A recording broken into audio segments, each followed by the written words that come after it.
Okay, hello and welcome to the second day of the Green Office and Students for Sustainability career events.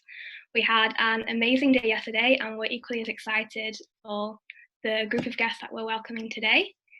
Today I'm talking to Freek and Fleur from GreenGiraffe. If you didn't join us yesterday and just want some clarity on how the session is organised, we'll start with a half-hour presentation from our guest speakers, and then we'll move it over to question and answers from all of you. So you're encouraged to submit questions on the chat throughout.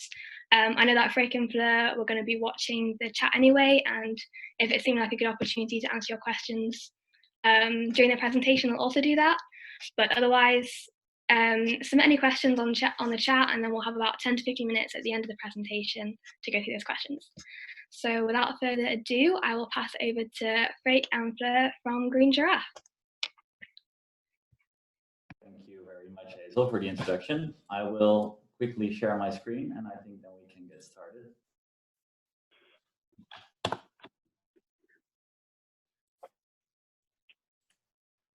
I hope you can all see my screen well now. Yes, it's working properly. Great. Then I'll just try to make sure that I see the chat, and then I think we can start.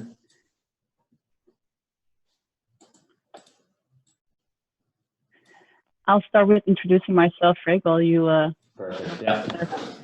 So good morning, everybody. Freek and myself will give you a short introduction to the company GreenGiraffe, where we're working at.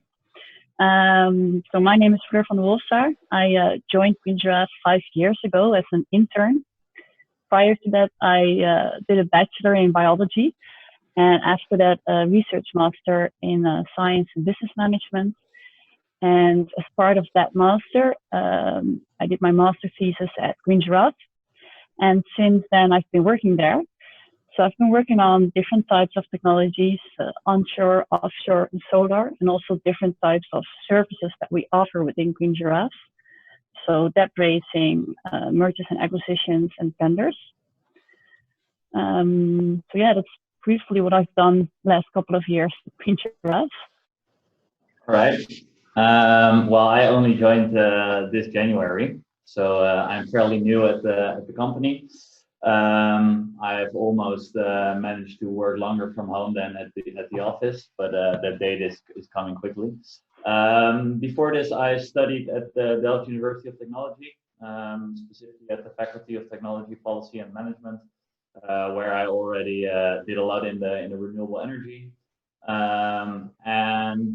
The reason for me to join GreenGiraffe this year is because I was really interested by the fact it's a small company with young, ambitious people, and yeah, working in the renewable energy sector, where I could also apply the analytical skills I got from university. So far it has not disappointed, and I really enjoy working there. What we're going to tell you today is, first I'll give a short introduction on GreenGiraffe as a company, a brief insight in the type of work that we do, and lastly, Fleur is going to give a case study example of the work that we're doing. So 10 years ago, GreenGiraffe was founded. It was founded by 5 finance specialists from Utrecht and 5 from Paris. And so this year is our 10-year anniversary. And together with this 10-year anniversary, we have welcomed our 100th GreenGiraffe employee this year. So we have been growing quite rapidly over the last years. We have now offices all across the globe. We started in Paris and Utrecht, and now are in London, Hamburg, Boston, and will open in Singapore this year as well. So good to, Fleur already mentioned the type of projects she works in, or has worked in. We are really finance specialist advisors. So for any type of renewable project, we deliver specific financial advice, and that can vary from strategic advice to raising funds for renewable energy projects with banks or investors. And we also help investors to buy or sell renewable energy projects. So we have now already been involved in over 170 renewable energy transactions, and are one of the largest financial advisors in this sector. So we try to work in all different types of renewable energy technologies. We we started really with the offshore wind, which are very complex projects, and we really acquired a lot of knowledge in the offshore wind sector. 10 years ago, this was even more challenging than it is now, as you can imagine, because it was very new at the time. But since then, we have tried to work in all different types of technologies as well. We have also, next to giving advice, also started developing our own solar PV projects. And as we started offshore wind as one of the first advisors, we are also trying to be on the verge of new technologies arising. So we're looking at waste to energy, hydrogen, and currently I'm involved into a project with seaweed, as you probably would not immediately expect, but offshore wind energy also gives quite interesting opportunities to be used as a foundation for seaweed projects. So we try to invest in new technologies as well, and keep innovating in that, which is well doable with a fairly small company that we are. So to give you an idea of where we work, as I told you, we've got offices all over the globe, and opening, if possible, in Singapore this year. And our two main offices are in Paris and Utrecht, where about 80 of our 100 employees work. But what we really try to remain is that we focus on being one company. So it doesn't mean that if you work in one specific office that you only work with your people. So currently Fleur and I are in a project with two guys from London, one guy from Paris, and also another woman from the Utrecht office. And we really try to focus on keeping this one company culture. So that is interesting to mention, and also makes it very nice to get to know everyone in the company. And it is also, because we're quite small, that like all the offices that were opened, they were not like decided from the CEO, okay, we're going to open new offices. It was often an employee who thought, okay, I think there's a lot of potential to open an office in the US, because I think offshore wind is going to be big there. It's really that initiative within our company that helps us spread. So kind of a flat structure.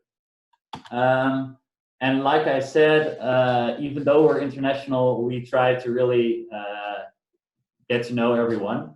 So this is a company event last year. We were with, then it was not 100, but with a little few, we were all together in Bilbao. And at least every year we try to come together with all of us to make sure that everybody knows each other, and it would be fun to work on international projects because you've met each other before. And one other fun thing to notice or to mention, every year there's new people joining the company, and a model training week is organized, which means that the newest people from the company who joined in the last year all get the possibility to get together at one place, and with all the new people you start to learn the basics of the job you're going to do, but also is a very fun opportunity to meet everyone. That was supposed to be last week, but unfortunately I still have to wait to get to know more people than my own Utrecht office. So the philosophy of our company is that we really try to hire mainly young people. It started with experienced financial advisors who started this company, and since then mostly young people fresh from university have started at our company, really with the idea to teach the new employees about how we work and give them a lot of freedom as well, and have a new fresh insight.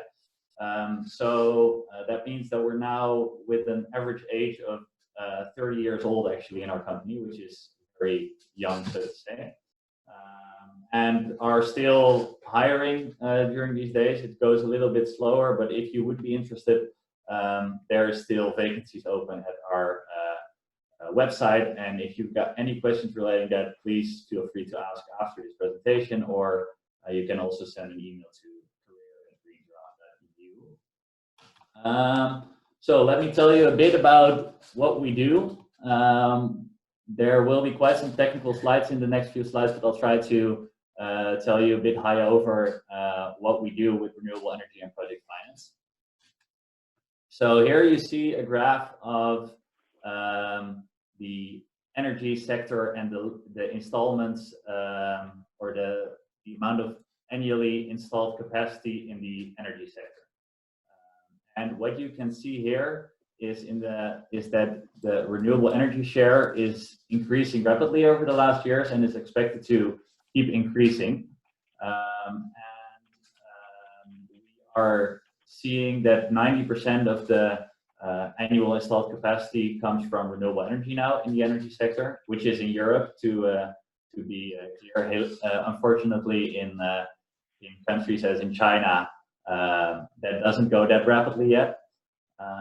But as you can see over the last year, or in 2018, 10 out of the 20 gigawatts comes from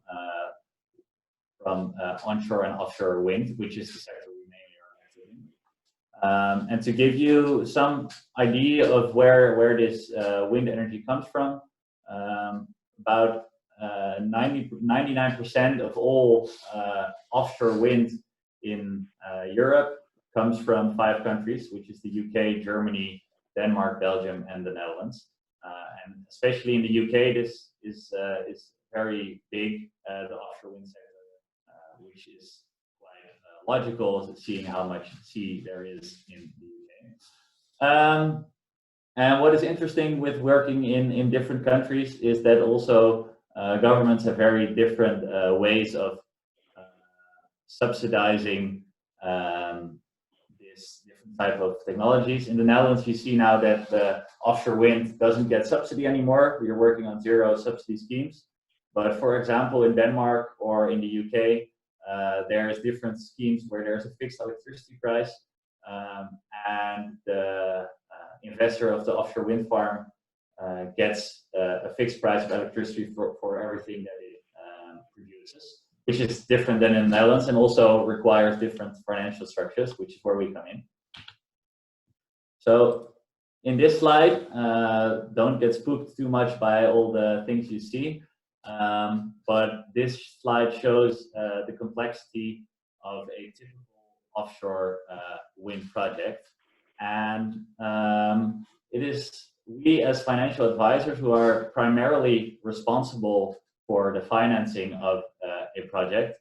But in this sector, there is a lot more involved for a financial advisor than purely finance, because our main role is to make sure that this offshore wind project, for example, is bankable. And what that means is that a bank is confident that the project they invest in is well taken care of. And in a typical renewable energy project, there are quite a lot of parties involved, a lot of contracts involved, which you can see in the scheme on the right of the slide.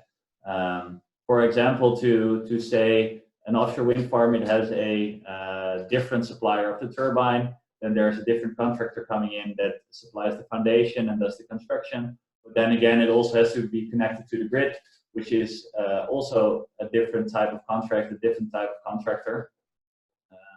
So as you can imagine, there's a lot of complexity coming in, which also has a lot of influence on the business case. And this is where we as a financial advisor try to come in and make sure that everything is well taken care of to make sure that banks are satisfied and dare to put their money into the project. Then this slide will show you a bit about how these typical renewable energy projects are financed. There's actually two ways in which a project could be financed. It's either a company that fully puts its own money, its equity in there, but as most of the renewable energy projects are very expensive, as you can imagine with the large turbines we're looking at, a lot of the projects are financed with both a bank loan and equity invested by the investor. And what is specific about a renewable energy project is that it is financed often with project finance. And to give you an idea about that is banks often give a loan with the idea that they have a certain collateral in case that a project will not work out completely. And for example, if you would get a mortgage on your house, that would mean, okay, if you fail to pay the rent of the house or repay the lending you got from the bank, then the bank can take possession of your house, which is still worth a lot. However, in a offshore wind farm, this is a bit different because you can imagine that for a bank to take over the wind farm itself purely is not as logical as with a house. But with project finance, what it means is that a bank has a certain collateral in the cash flows that come from this wind farm. So what that means is that if you fail to repay the bank, then the bank can actually access the future cash flows that this offshore wind farm will have. So all the electricity that generates new cash flows that will be accessed by the banks as soon as you will not be able to repay the debt. And this is the specific type of finance related issues that we tend to advise in, which is for many banks also different than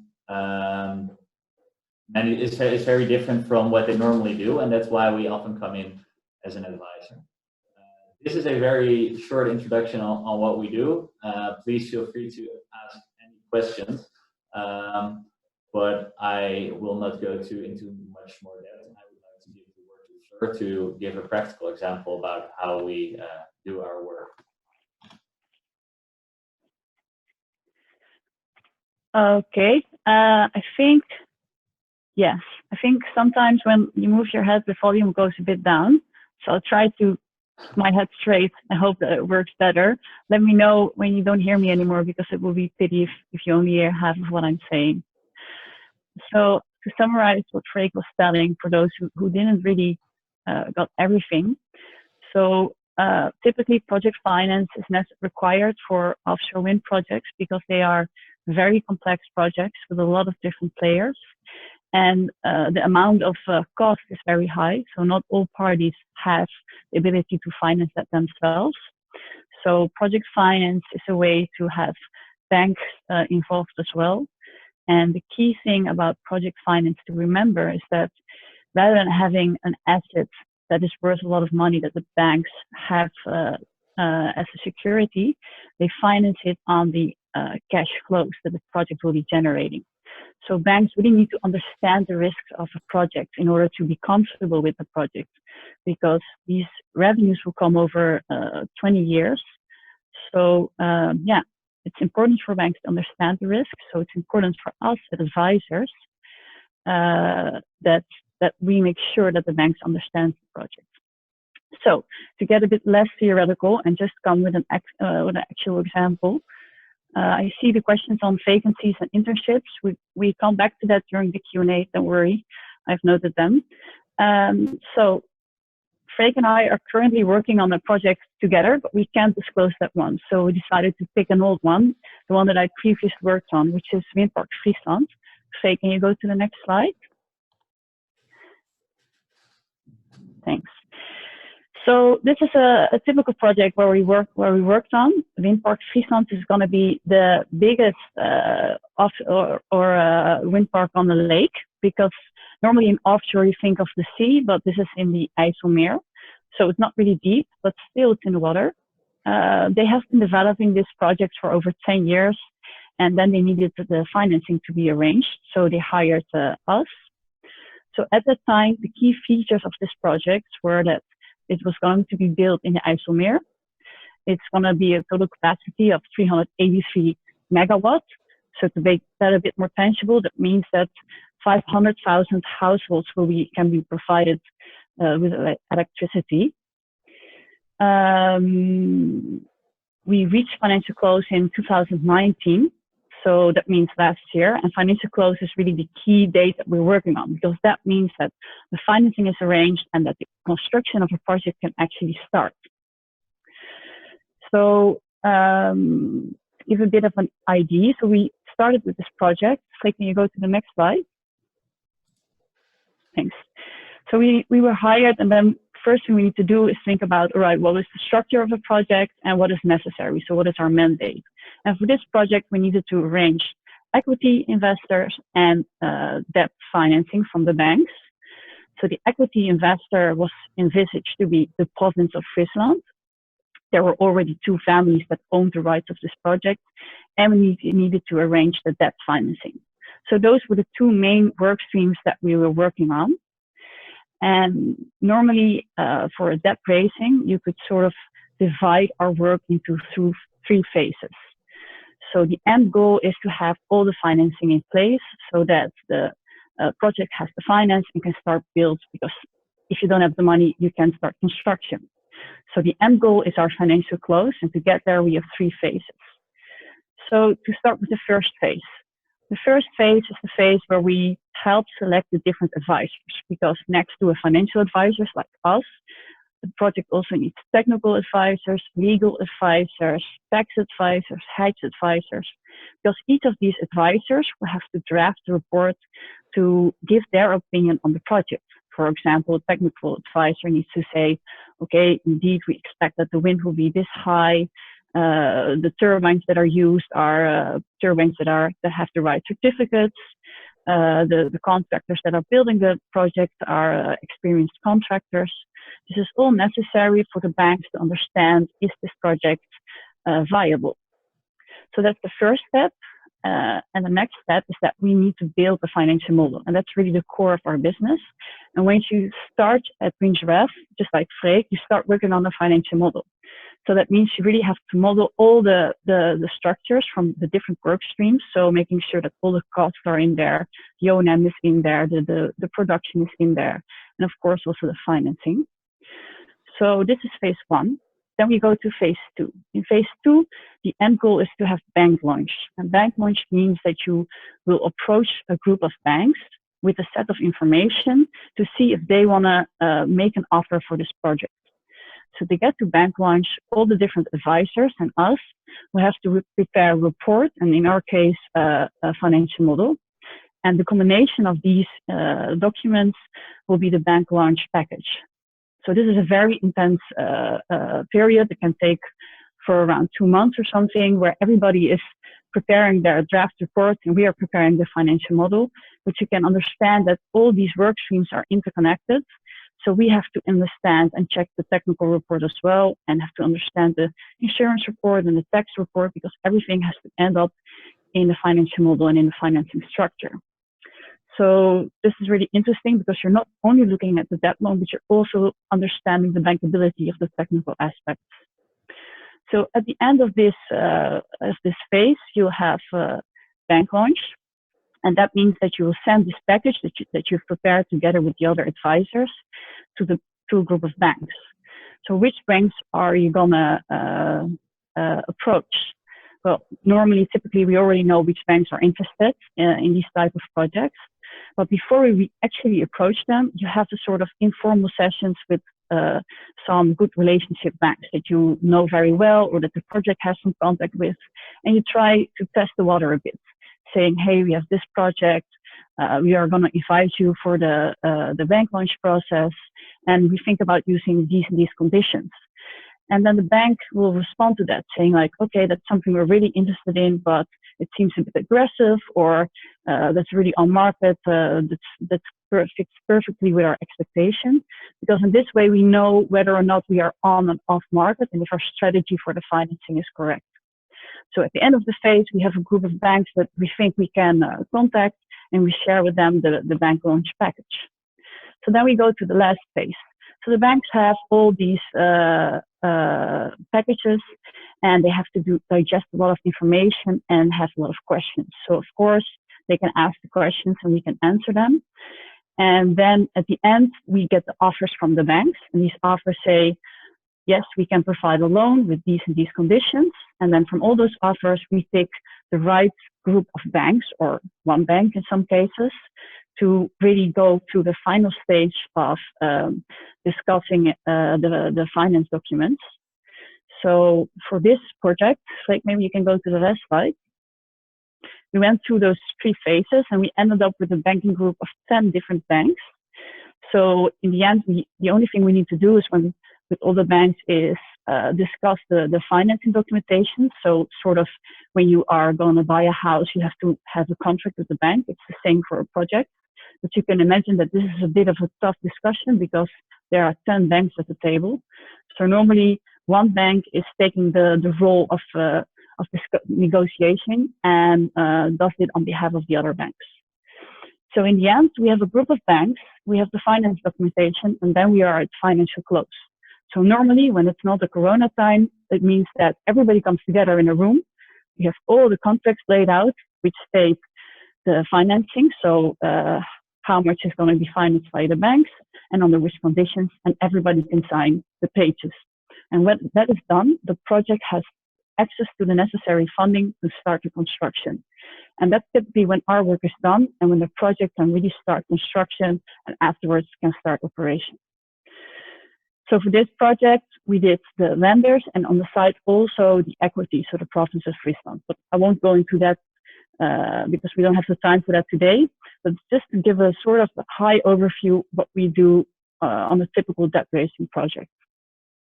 I know there was a lot of theory, and I saw a lot of questions more related to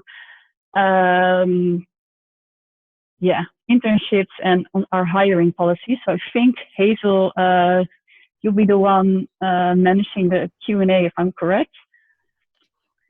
Yes, okay. I think that's a good place to move to the questions.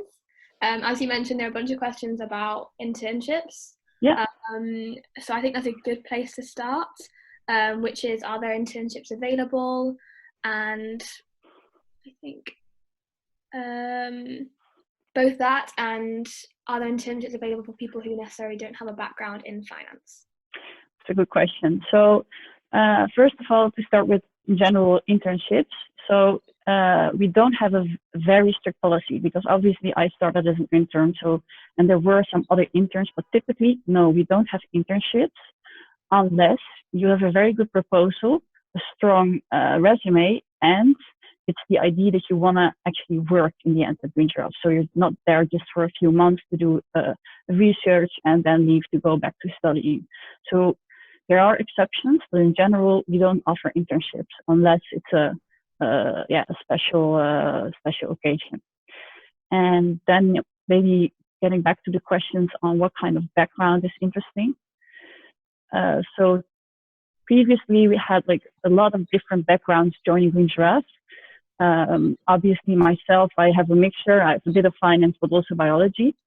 But lately there has been a strong preference for a finance background or a more like technical related background, because we had some guys from the Delft University who did a master in wind. So but finance and or engineering background do have a strong preference. Yeah, maybe a bit to add up to that. In your first 2 years, the things you're doing a lot is doing a lot of analytical work, working on financial models. So it is really nice to have this analytical skills and also to like to work in these kind of models. Of course, there's a lot that also comes to that, like presenting at universities. But the main thing that we're doing is the analytical part. So it's also very good for yourself to think about whether that's something you have and whether you're interested in that. So you see that there's many people with a technical or financial background in these. Yeah, and sorry, Hazel, maybe I'm passing you, but I saw a question of, is knowledge of Dutch mandatory? It's a very good question.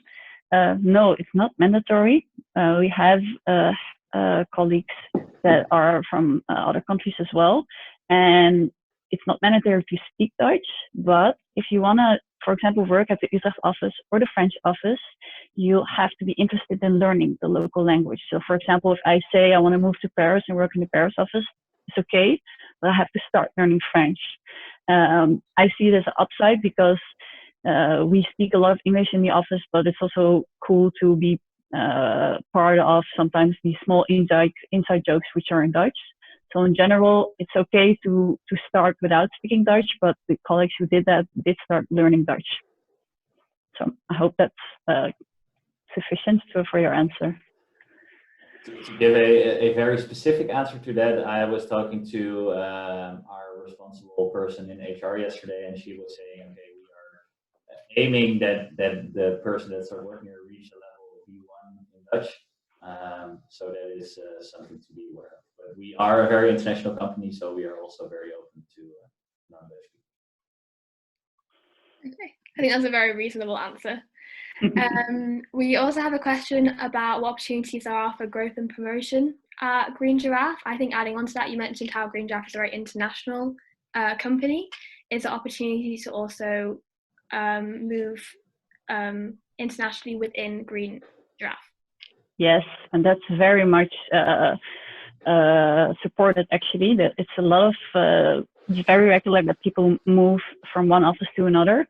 As Freek mentioned, we really want to have that one culture. So the company is very happy when you are interested in moving to another city. Of course, we cannot all say at the same time, I want to live in Cape Town, so I'm going to go to Cape Town for half a year, because, I mean, that will be nice, but it's not very practical from a company point of view. But yeah, I mean, from the Utrecht office, some moved to Boston, someone moved to Hamburg and is now moving back. Another guy will be moving to Paris in a couple of months. So it's very possible to move around if you again have the plan to stay there for like at least a year or two. It's not just for like very short periods, but yeah. And maybe on the promotion, I'm not sure if I saw the question. But so again, as Freek mentioned, we're kind of a flat structure. So typically we don't work with job titles. So if you look at our LinkedIn pages, you don't see, for example, project manager or junior or whatever. Although there's a clear growth within the company, you start more as a junior and you can end up as a supervisor. But it really depends on which project you're working on. Because if you're working on a big project, you'll be working with 4 colleagues. So a junior analyst doing the modeling, senior analyst doing the reviewing, junior project manager and a project manager. But if you work on a smaller project, you only are with 2 colleagues. So you have a project manager and somebody who does all the rest. So your responsibilities and also your day-to-day work really depends on the type of project you're working on. And there's not a clear path of you have to grow from junior to senior within 1 or 2 years. It really depends on your own progress. So that's being discussed on a semi-annual basis with you. Okay, perfect. We have a question which is a bit related to company strategy in a way, which is that Freek mentioned that in regards to offshore investment plans that you're working on 0 subsidy plans. Is it economically speaking desirable and feasible to phase out government subsidies to promote the transition to sustainable energy? Well, that is indeed a good question, and it is really a nice sign in terms of seeing how the offshore wind market has developed. I think 5 years back, when or the first tender was active, then there were still very high subsidies written out. But since then, the price of developing an offshore wind farm has dropped significantly, and made it interesting for these different developers to actually build this offshore wind farm without needing the subsidy, because they can be profitable anyhow. But still, there is a lot of risk involved, and it's also something that time will tell in a sense, because maybe some of you have also seen the news recently that there were negative electricity prices, and these are the kind of dynamics that are a bit scary in that sense, because you will not completely be sure how this will economically affect a wind farm that has not any subsidy. So there is a lot of analysis, and at the moment we think it is economically feasible. But because the electricity prices are really volatile, it is still to be seen how that will work out over the next years. But, I think that it is a very good thing to do it without subsidy, because then the wind farms are no longer, they are actually profitable by themselves, which is a very good thing in the energy transition, that we don't need the money from the government anymore to facilitate this. Okay, I think your audio at the end may have cut out a little bit. I don't know if it was the same for everyone else. Yeah, I had the same. Okay. I think if you go a bit to the front, Freek, it's better for some reason, and keep your head still. Yeah, it's difficult. No worries. But regardless, I sort of have a question to follow up to the topic of subsidies, which is that you talked about how they differ depending on the country in which you're operating. And I was wondering what relationship you had with international organisations, such as the European Union. Do they have any role in subsidising or even financing projects which Green Giraffe is operating in? So that's a good question. I also saw a question on what kind of companies are your clients. So to be clear, just to clarify, we are not working on a legislation level.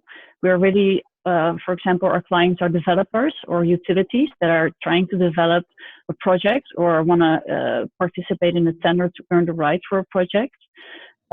So we're not the ones that are actively making policies.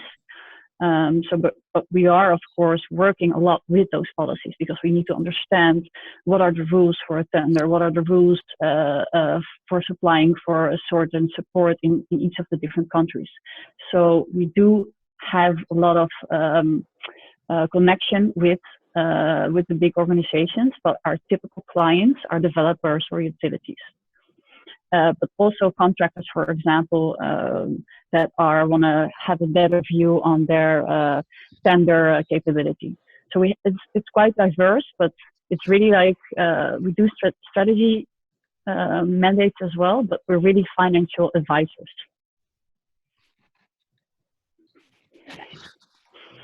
I think we're going to make this the last question of the talk, which is partly inspired by a question of whether or not you're hiring at the moment.